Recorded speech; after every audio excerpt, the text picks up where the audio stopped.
let's see.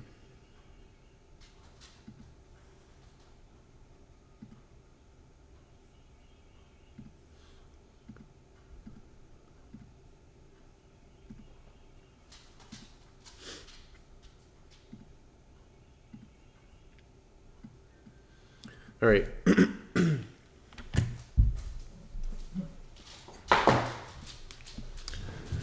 Pretty much following up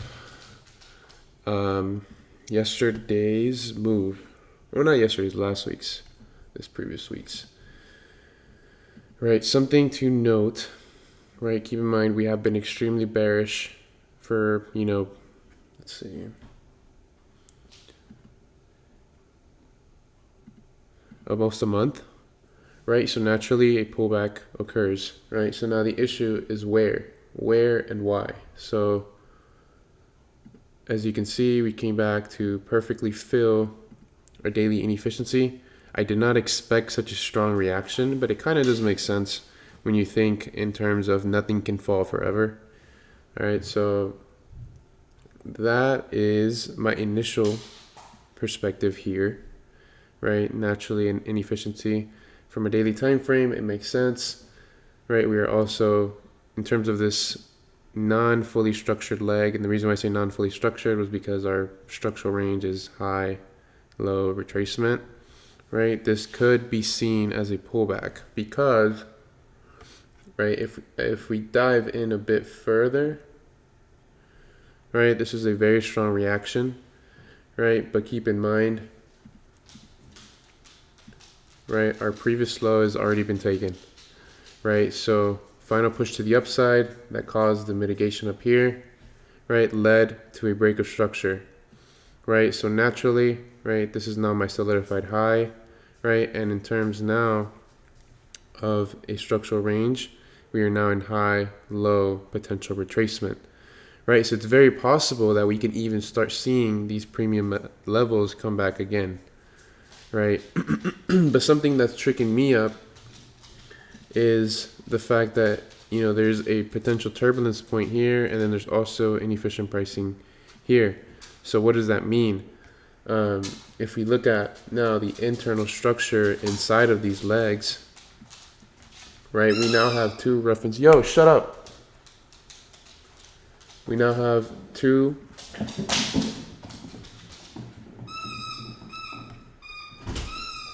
Yo, take them out, please. All right, so now, right, looking at our inside, or the internal legs inside of these structural ranges, right, there's now potentially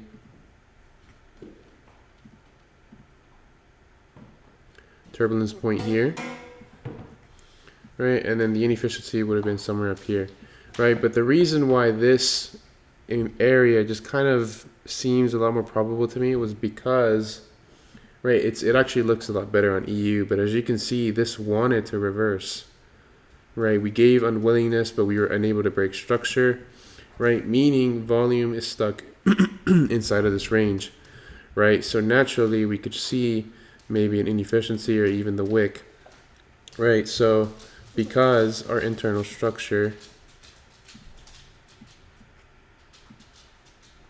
right, has now broken, naturally, from an intraday perspective, you can anticipate a pullback, right, and then take it further, right? And this would be a very solid trade in terms of intraday. Why? Because you're covering yourself before you're trying to get the full potential position, right? The full potential position could still potentially be downside, right? Because we did break the preliminary level, preliminary structural range here, right? So because this is a solidified high, this is now a bias and validation.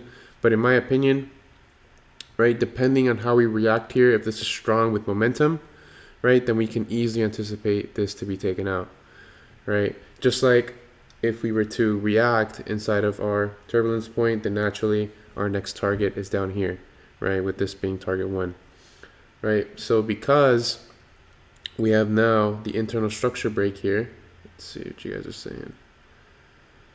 All right, cool. Because our internal structure is broken,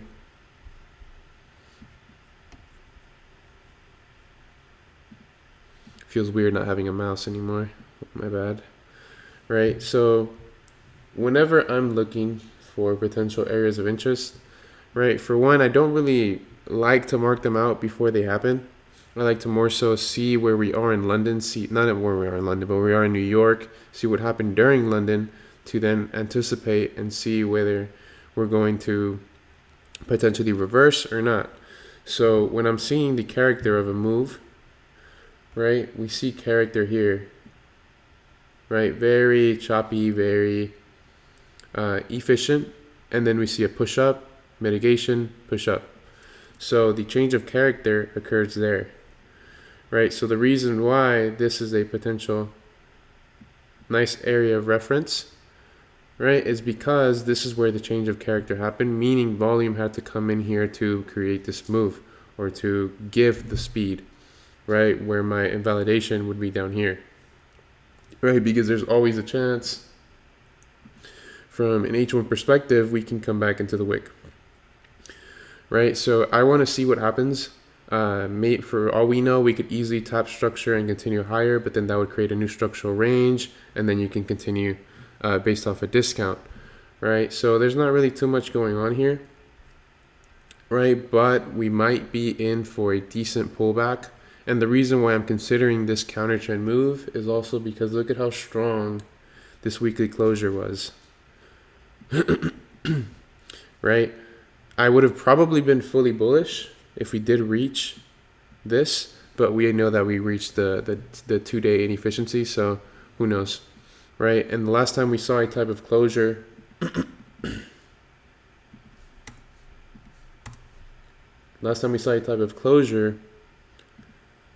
like this,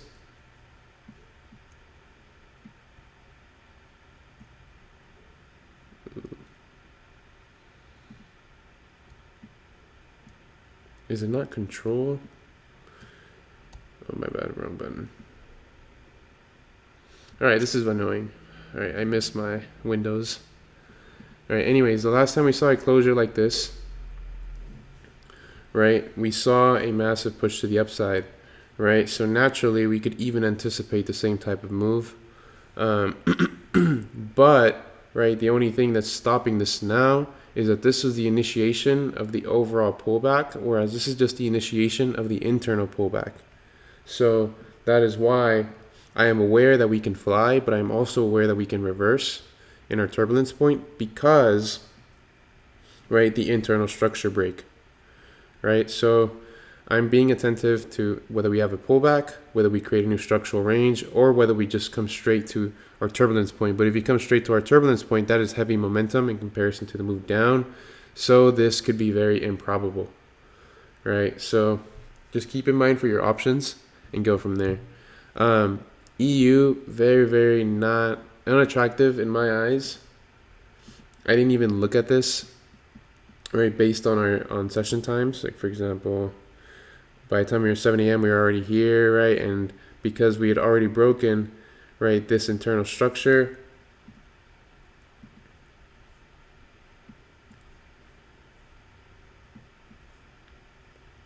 right, because we had, right, a potential liquidity grab, right, we took internal structure, came into a pullback, mitigated 50%, then mitigated that, bearish order flow is in play, right? So that is extremely strong. Those are extremely strong closures, right? And by the time New York came, right, this is heavy momentum after we've already wanted to reject, right? So this buying anywhere here is just not realistic to me. So when I saw that, I didn't even want to attempt that. So I just stepped away, right? Same thing with GU, right? I was looking for potential optimism here, right? I was looking for this to then give me another push, right? Because this is merely our continuation BOS, and not to mention we're extremely deep inside of our leg, right? We're already beyond the preliminary structure break, so trying to buy here is kind of picking it slow, right? So naturally you see we come back into a body, right? So because we come into a body,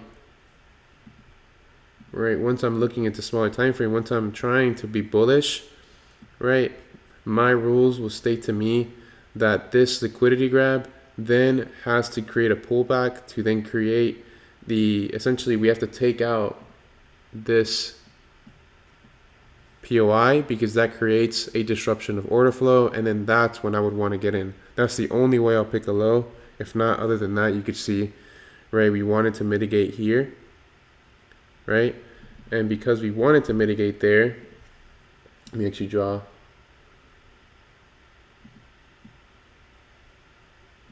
Right, we wanted to mitigate here, right? So what happened? This created a reaction, but immediately failed. So this is a bearish disruption. I mean, a bullish disruption of order flow causing bearish movement, which then came back into the turbulence point, as you can see perfectly inefficiency there, and it even came back into that potential candle here, right? So that is a very good trade there, which did follow my model, but I just wasn't looking at it. Two things I was looking at though was obviously the AU that we were talking about on Tuesday, and that played out very, very nicely. I showed you guys the breakdown. That played out very nicely, right? And this is essentially an example of winning without essentially getting the direction right because you followed rules, right? So the thing here, if we zoom out, technically, right, we are bearish. Preliminary structure, I mean the overall structure here broke a major low in terms of this is the final push to the upside. So this is technically bearish, right? So this is technically bearish, right? But this is what showed me the signs of optimism, right? We broke the preliminary level of structure, right? And then that is when we came into essentially this bias here where we came to not even potentially mitigate this wick here, but this mitigation isn't too important to me, but I'm still noting it out, right? So this mitigation created an internal structure break, right? And then after that, we had a massive push to the upside, right? That if we look at the internal structure, right, we have a high that then takes out a low. This is now a structural range inside of this structural range, but it does not fit the overall bias. Oh, it does fit the overall bias, I'm sorry, right? But we then attempted to come back into this pullback. We came into a turbulence point, an interruption, right? That generated the takeout of liquidity. The takeout of liquidity generated a liquidity grab, which broke structure, and that is where this was derived from. Why we gave a 99% retracement here that really didn't really mitigate anything, and I believe it did mitigate something, but it doesn't fit the narrative that I'm trying to portray.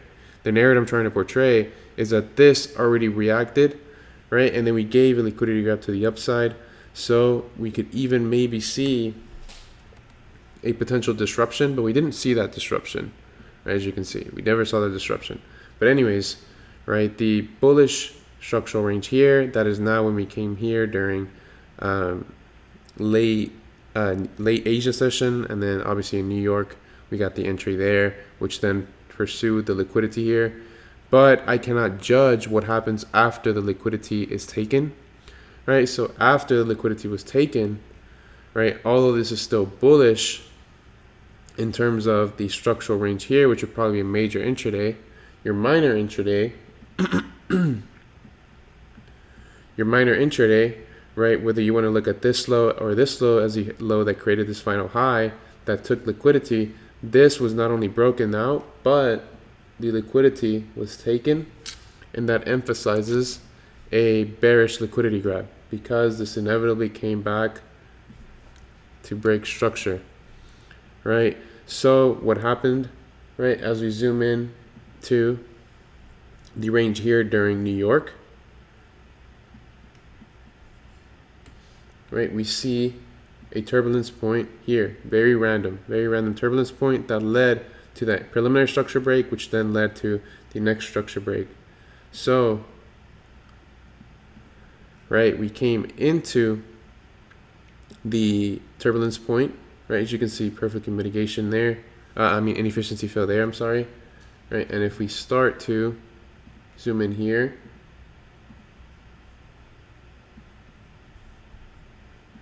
right, this is your continuation this is your continuation BOS.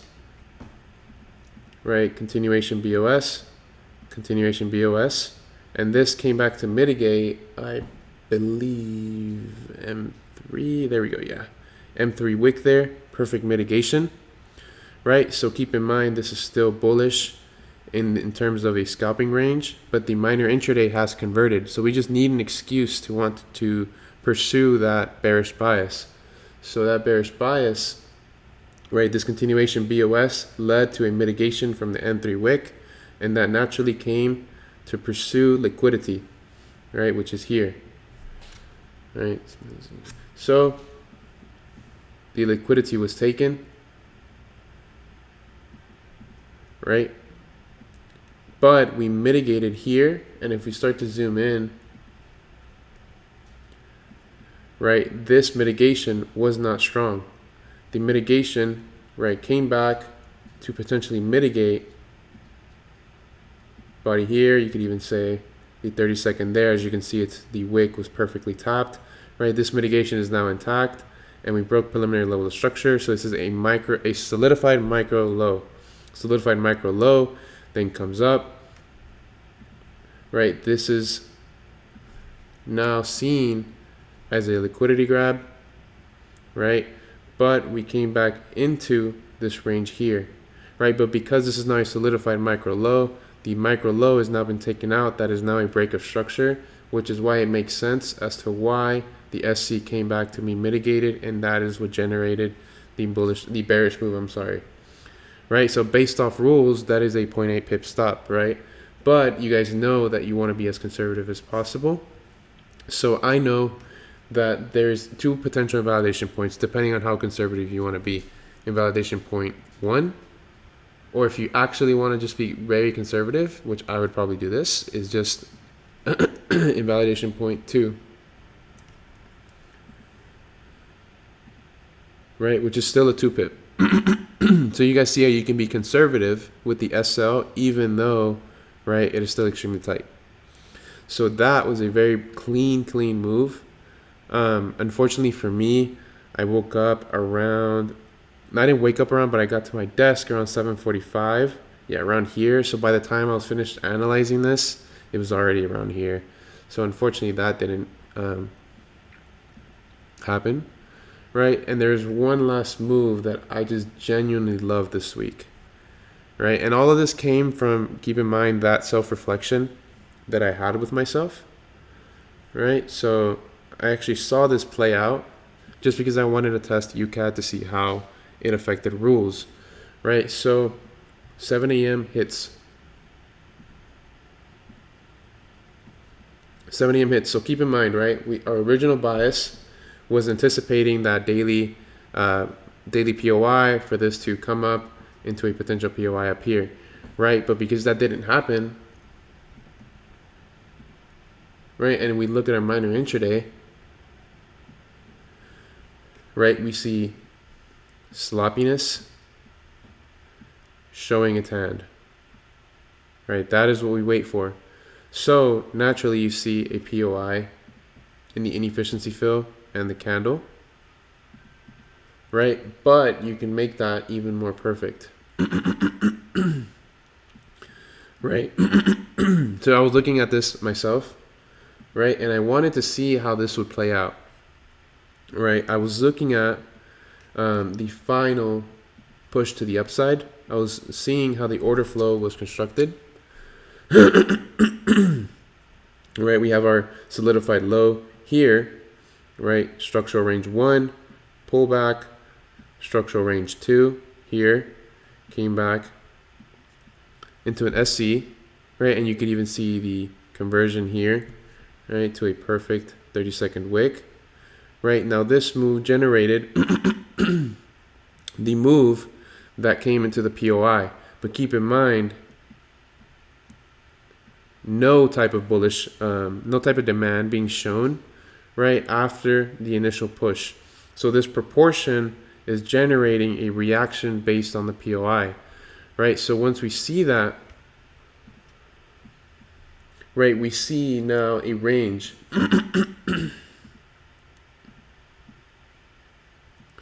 Right, this range is essentially the reaction immediately after the POI. The range immediately after the POI then causes a release. So even though this doesn't fully break structure, I love to see this type of momentum because it shows purpose. It shows the effect of the cause, right? Cause, effect. So I was actually wanting to see if we would actually react from this POI, and it was pretty much perfect there, right? With my point of invalidation, could be either up here or this is reasonable as well, right? Let's see. Yes, with attention, yes. Right, so this is A, and this is crazy, man, because this melted. This is like a 3 pip stop. Of course, you want to be as conservative as possible. With this, is this a, hold on, short position, oops, okay, so this move, 4 pip stop,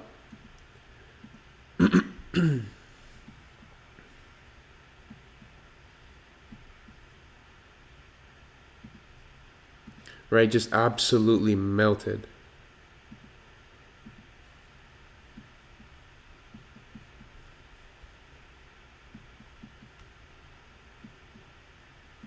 Right, over 120 pips, which is insane. Right, and keep in mind the price per pip on this pair is a bit higher due to it being USDCAD, right? Because that means that $1.23 equals 1 Canadian dollar. So when you're converting the Canadian dollar back to US dollar via your MT4 or whatever platform you're trading, the price per pip is actually higher here than it would be like on EU, AU, GU. You know what I'm saying? But yeah, that's so clean, and I love seeing this because even though I didn't catch it, it's very nice to see that the same models that I like to see on EU, AU, right? Also, I mean EU, GU, EG also work on UCAD, right? So this is just beautiful to see, in my opinion. I'd love to see this.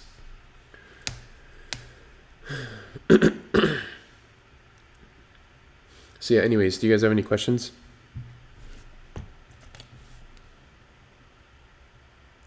Can you go to 15 second? Perfect. I actually didn't look at the 15 second, but I got you. 15 seconds, one that I don't use as often as 30 second. And 30 second to me is only a different view of M1, which is why I use it. Let's see.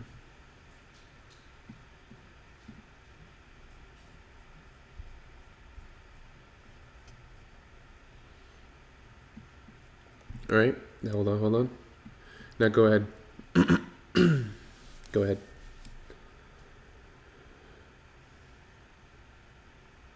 Not as clear.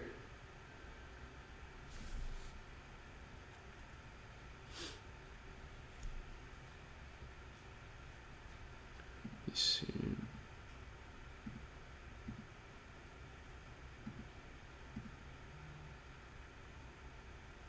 Oh, Falco's talking? Hold on. My bad, I didn't have my volume up, sorry. Uh-huh. Okay, can you hear me? Yeah. Now? Yeah. Okay.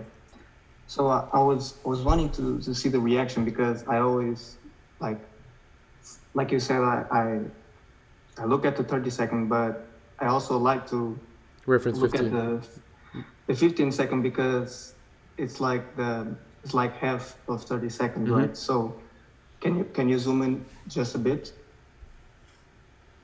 Yeah. I know what you're saying. You pointed out the Yeah. POI, right? I know what you're saying. I just want to see if these other guys see it too. Yeah. All right. So if you want, I can leave it for. But yeah, bro, it's pretty simple. So you pointed out this POI, right? Mm-hmm. And I always love to see the structure because we have a previous order flow point here. Mm-hmm. That generated the last high. Exactly, Mm-hmm. and not to talk about the scalp structure that was in play here by this liquidity grab. Mm-hmm. So I always am a bit skeptical about this reaction, but as you can see, this reaction reacted from a previous order flow point that mitigated another order flow point. Mm-hmm. So this, for me, is an internal disruption and also a deep retracement. Mm-hmm. So what price does next is like captures liquidity once again and reacts here. And this, I can already tell that we're gonna react here and continue higher. That's why we didn't never reach this area and this area. So 15 seconds was clean as hell, yeah. Yep, and that's already mitigated as well. Yeah, that's it, bro. Yeah, I like that. I like that. Right, so it's pretty much, you're literally just doing the same thing just on 15 second, 30 second.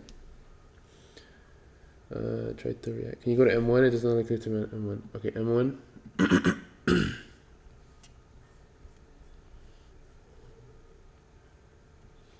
M1.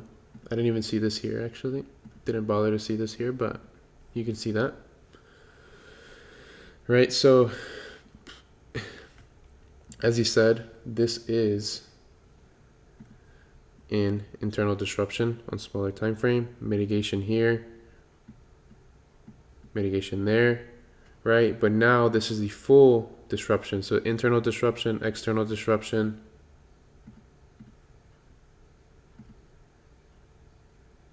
inefficient pricing. That's your conservative. Right? You could easily do stop at the high of this candle or even at the high of the move, and that is a 3.5 pip stop. Right? So just in case you can cover the inefficient pricing, and you can also cover a potential wick mitigation, or even this is least likely, so I wouldn't even trust that, but I still want that SL there. Right? So you could still have a decently sized SL there and still have a good move. Right? Does that make sense? Right, so in simple terms, right, keep in mind we're deriving all of this from our higher time frames, right? Keep in mind we already showed our hand in terms of minor intraday.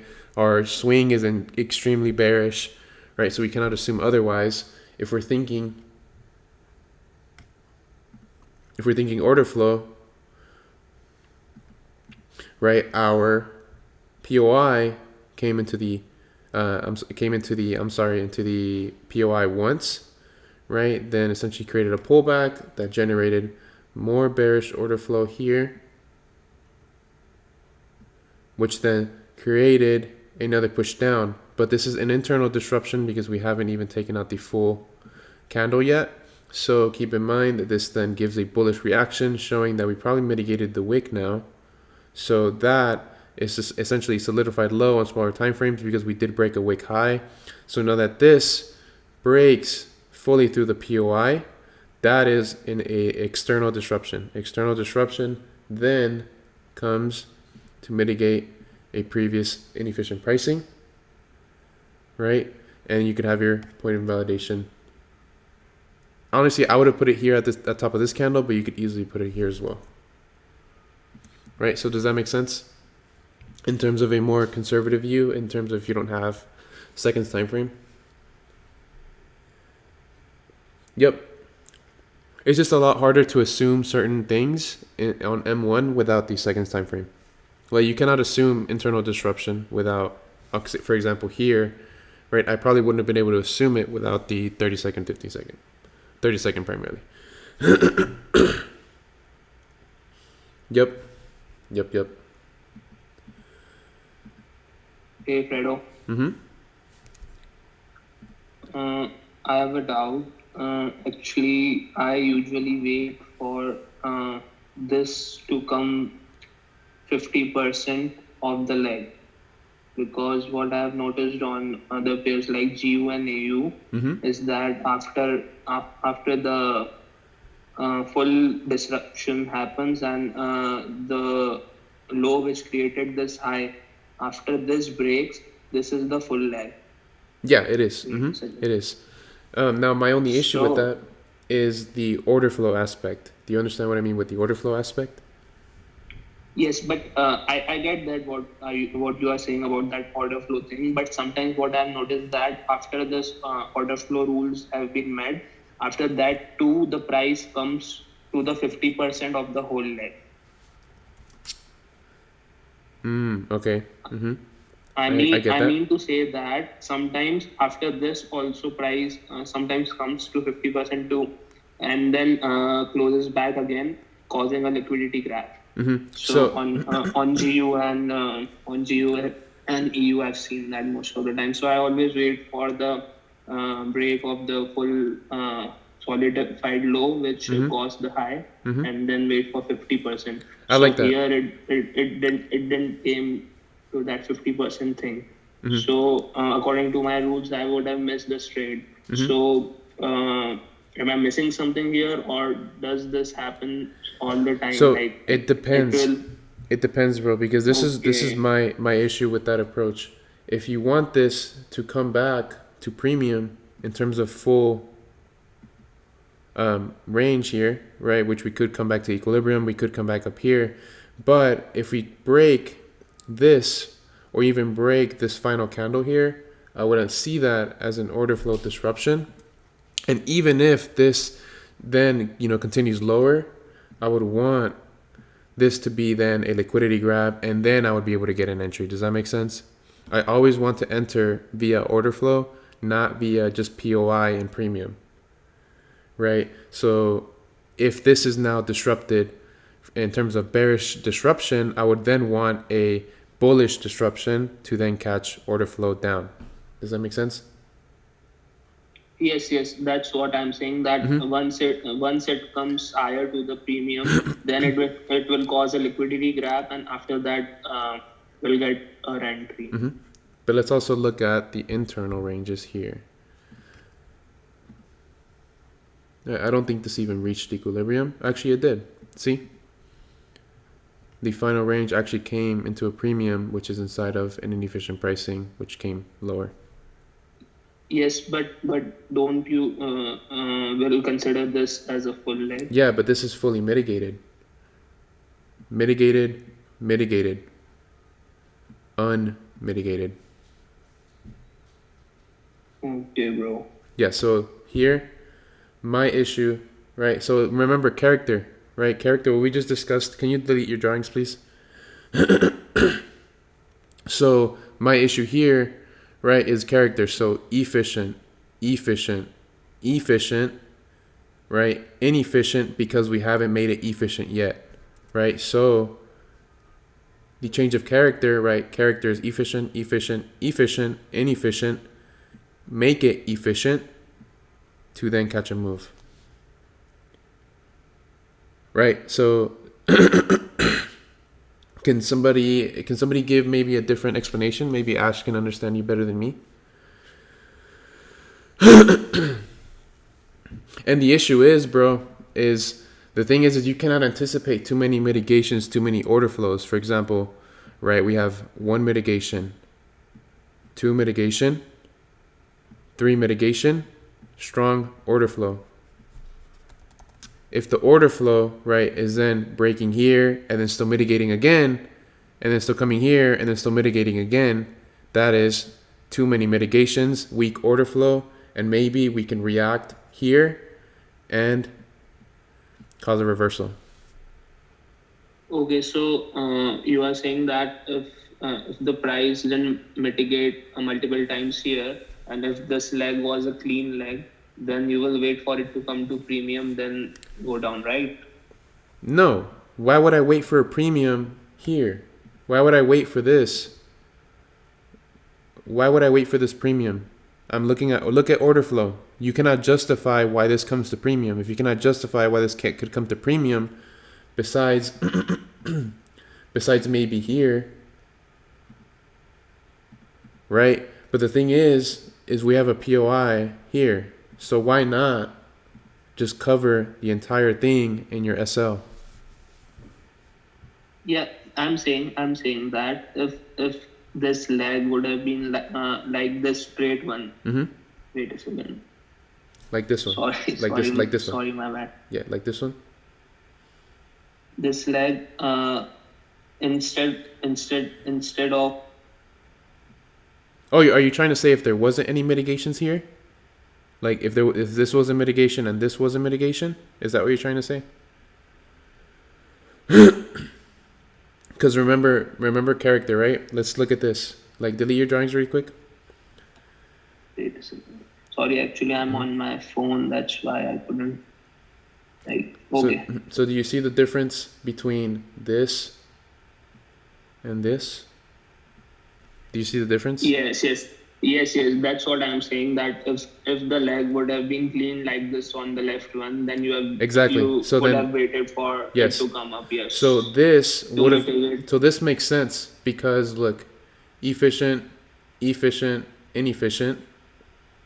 That's why you can justify premium. See what I mean? Yes. Now I got it. So if this is your trade, right, you would then take this, and you could even put your point of invalidation on top of that, which is a 2 pip, not extremely aggressive, but aggressive, or 4.3 stop, which is conservative. You see what I mean? So you see the difference in what you're saying and what I'm saying is the character here is much different than the character here. Right? So all character is, so that's pretty much like all I did with character was or how I understood character was just as a Wyckoff concept, which is a change of character. Right? And I don't know exactly where that link is. I'll need to find it. Just pretty much explains the change of character. So a change of character is simply a change of direction. It could even be seen as showing its hand to an extent. Does that make sense? So all I did was I'm looking at character of price and I'm comparing efficient to inefficient, right? So that then I can see where I can enter and where it makes sense to go for a premium discount. Does that make sense? So you see the character here is extremely strong and inefficient to downside. So it makes sense for this overall premium. Whereas here, efficient, inefficient. This is now my margin of entry.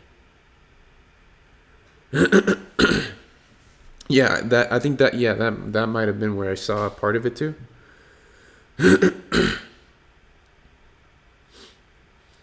But the way that I'm explaining character here is completely different from that. Because that's pretty much all I'm looking for with character, and is looking to see where it makes sense to take a position. Right, like here too, like efficient, inefficient, continuation, fix the inefficient to continue.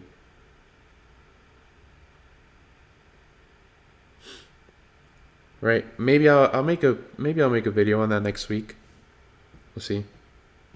Yeah, bro, I got it. The same way you entered on that AU trade on which you braked on that breakdown section. That is also kind of applying structural range and character. Yes, that time also. And that's something. That's also something that like I just missed a lot of trades over. Like for example.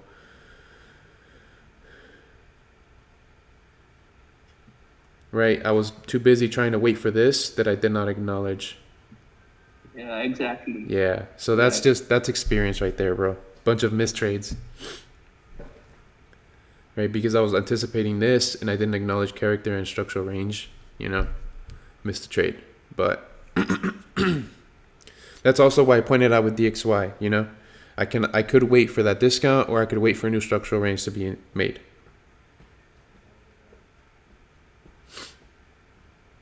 Right, and the thing is, this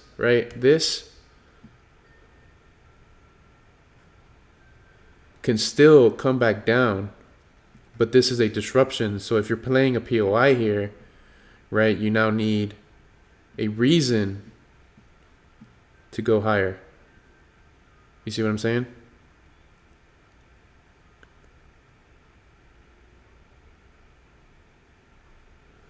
I'd need to make a bunch of notes though. And keep in mind I am in finals. I could I could put this in the pins. Like, I'll just put it in the pins. Make sure to watch the Zoom.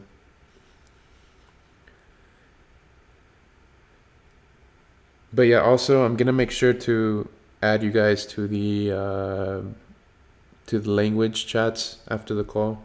I'll make sure to do that.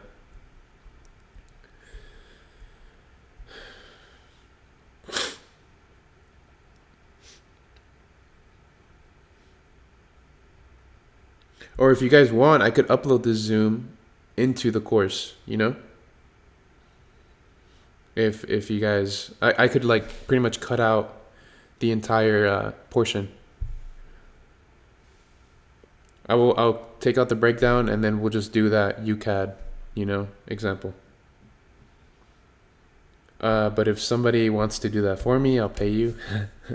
Cause I kind of suck with Adobe Premiere Pro.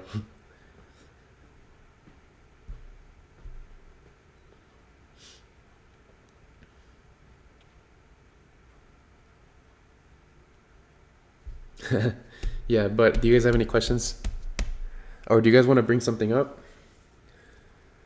I got Sergio next door if you guys want to talk about something. Only for 1 million, sir. Fuck. EG, I have not looked at EG. Bro, look at this. Look at EG. Look at this right here. Tell me what is there to review here.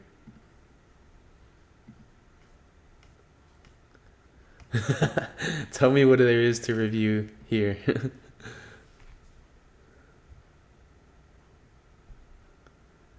So you guys see now in the EG breakdown why I took my partial here, you know? Because you can never anticipate this, you know? You can never anticipate it. When it's that close to market closure, and then obviously this could have just tanked. So you see, be a bunch of messy BS, you know what I'm saying? Can you look at EJ? No. No, I'm good with the pairs I'm looking at.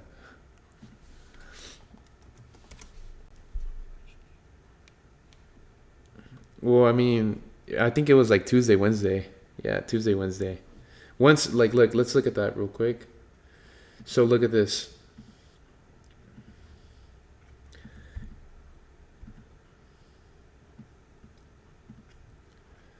Right, structural range.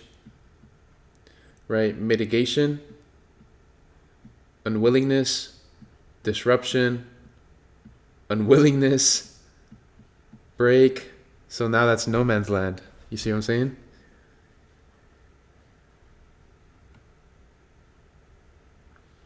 So you see, I can't anticipate this for one, but once this happens, it's like, I don't give a fuck about this anymore, you know? Like this here is very similar to this. See? And then you see how we found the play after it showed its hand. You see what I mean?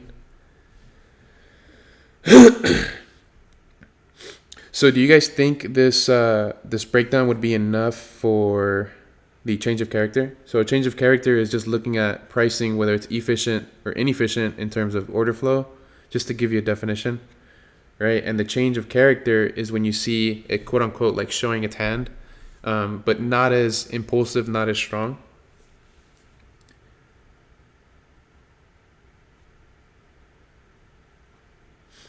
I don't think there's an issue with the models. I just think people are extremely lazy to want to go do it. And that's not a diss.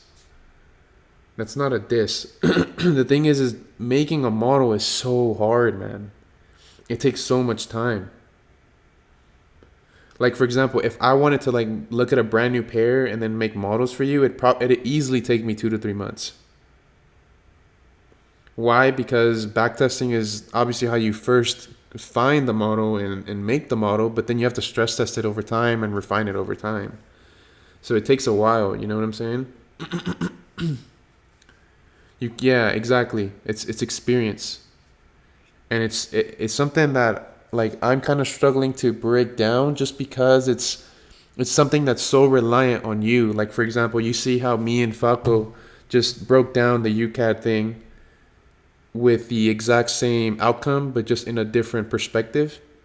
So you see how my models differ from his, but we still reach the same thing. It's kind of like math. You can have multiple equations, multiple processes, have the same result, but have different processes in terms of linked variables, etc. You know.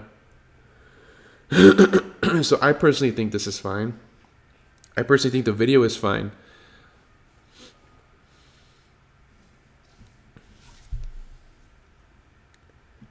Because all a model is combining tendencies, combining behaviors to then make sequences in price that you refine over time that are pretty much protocols as to why you enter a trade. That's all a model is, right? And you can disagree, Usman, right? But keep in mind, Falco has his models and he's using them and he's telling you based on his experience. You get what I'm saying? Like, you can tell me right now why you disagree.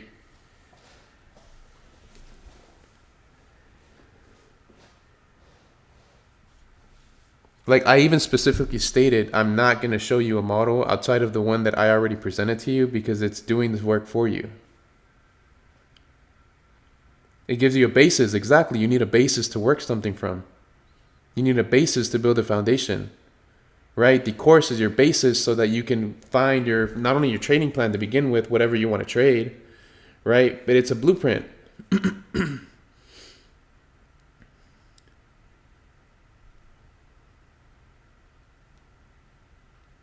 Wait, that's kind of contradictory. How is a blueprint not A to Z?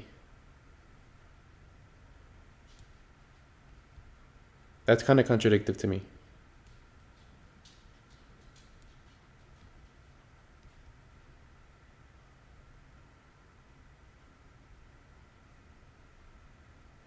Okay, a template. Okay, that makes sense.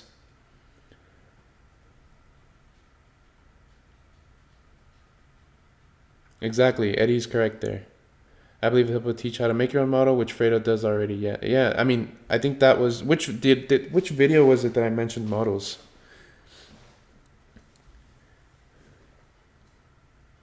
I know it's in the course. I know I remember making the video. But let's see.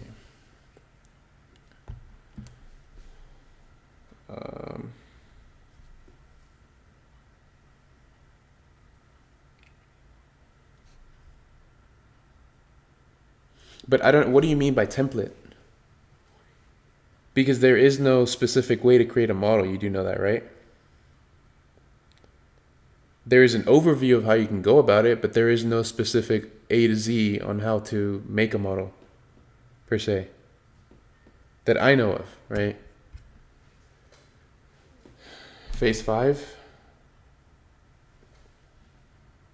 Bro, I literally just broke down what a model is to you, bro. I literally just broke it down.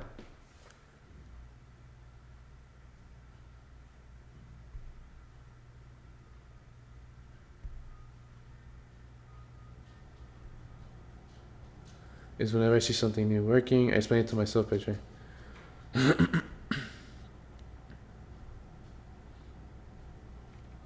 Okay.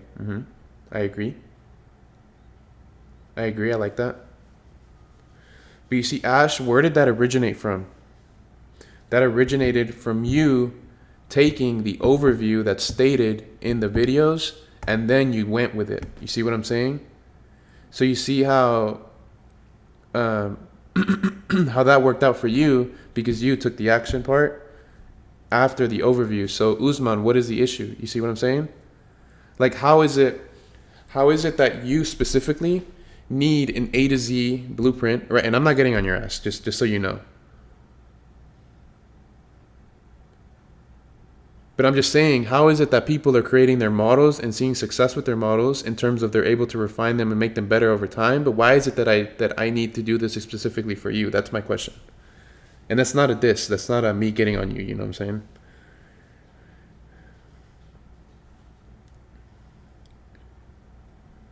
No, it is for you because everybody else is already progressing. You see what I mean? It is for you.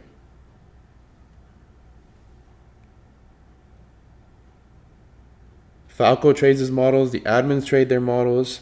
Right? Ash just said about his models. You see what I'm saying? No, it's just like, it's frustrating. It's frustrating. Right? I'm not angry, but it's frustrating. So I'm trying to reach a liable solution.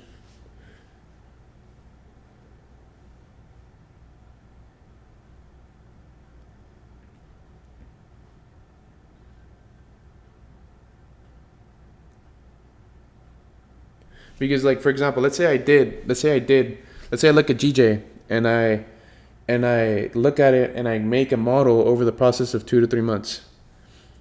Right? I will show you, you will see how I formulate a model, but you will try to imitate the same way that I try to formulate a model. And what if it's not successful for you? You see what I'm saying?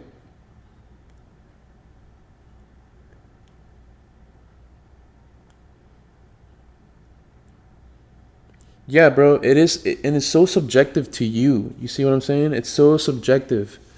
Like, that's something that I've said forever, and that's that I cannot teach you experience.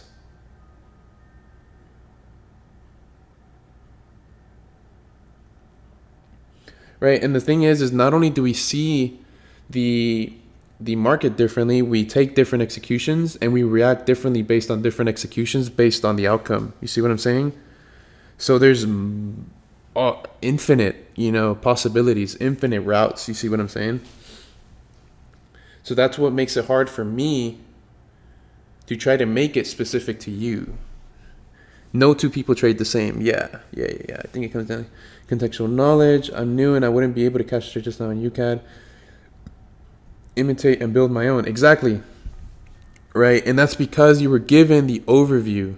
You see what I'm saying? You were given the overview, right? And then you take what makes sense for you, and then you begin to formulate. You see what I'm saying? Because the overview and whatever you picked up on that, you solely see that makes sense, right? That is the foundation that you build your models on.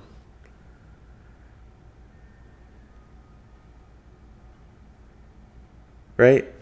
So can we agree to disagree here? Like also, if you're having issues with it, bro, DM me. Like I said, this is something that's like kind of specific to you, so just DM me. And whenever you're creating your models, I'll give you feedback. You know what I'm saying? Obviously, I won't. No. Like, it's not an issue in terms of it's a personal issue. It's an issue in terms of it's a trading issue. You see what I'm saying? Which is what I'm telling you. You can just DM me and I'll help you with that. Like, for example, what's his name on here? What's his name on here? Yeah, Fortunato is here, right? And Fortunato is always messaging me about his models, man. You see, and that's not a me complaining thing, right? That's not a me complaining thing, but he's always messaging me about his models, and we're always working on it. You see what I'm saying? Like, let me see. No, Alfie's not on the call. But you see what I mean?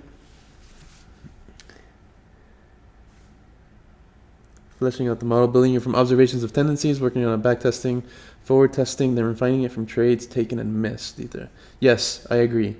So something that I'm noticing with every one of your responses is it's so deep. Do you guys understand by it's so deep? It's so thought out. You see what I'm saying?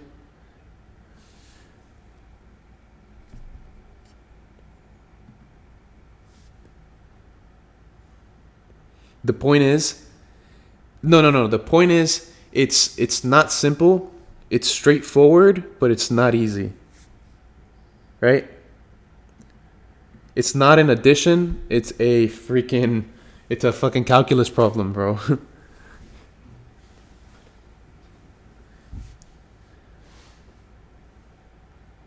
Yeah, you see? Yeah, you see what Harris is saying?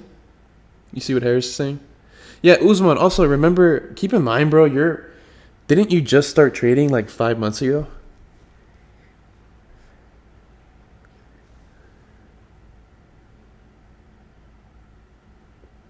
See what I'm saying? Like you joined RCV 3 months ago, and then before that you had only been trading for 3 months. So you see what I'm saying? Like now that makes sense. Now you see what I'm saying? Like now all of this makes so much more sense to me. So yeah, bro.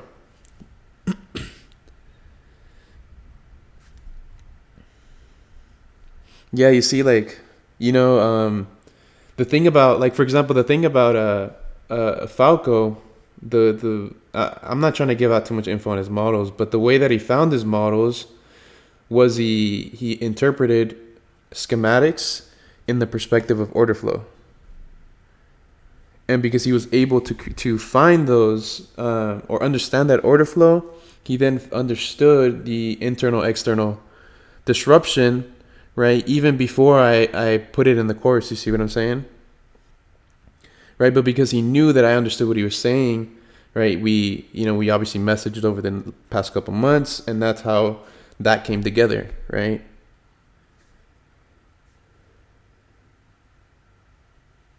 SL Rage gave me breakthroughs lit. Yeah, how long has this webinar been going on? Yeah, and I made sure it's recorded, guys. I made sure it's recorded.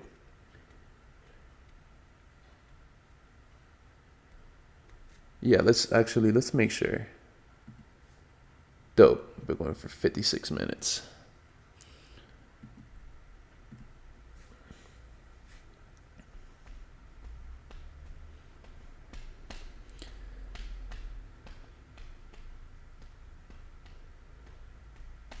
But yeah, anyways, let's see, do you guys have any more questions, concerns?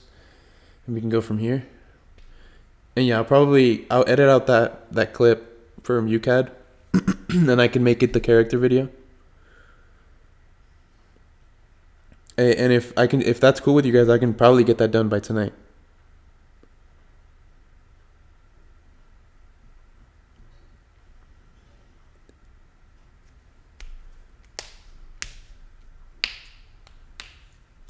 Oh yes, 100%. Yeah, 100%.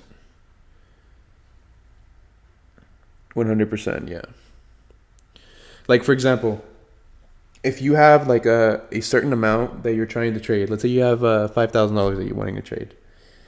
As you're learning and as you finally pick up your models, I'd say deposit 10% or less and just start messing with shit, you know?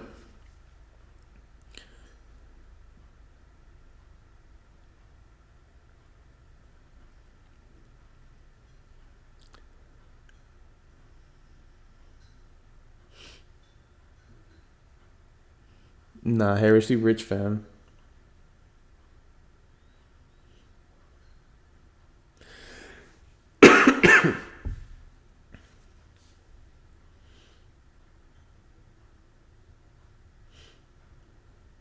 Yeah, there's still some things I'm working on, bro.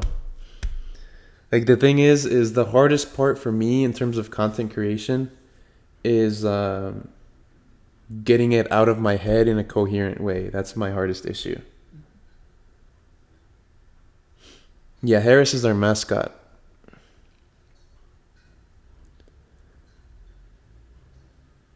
No, I'm gonna upload it first, bro. Don't worry, I'll upload it first.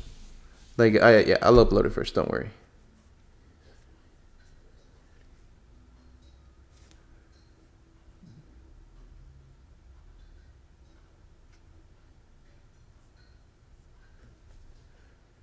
But yeah, anyways, can we end it off here, guys? Are we good?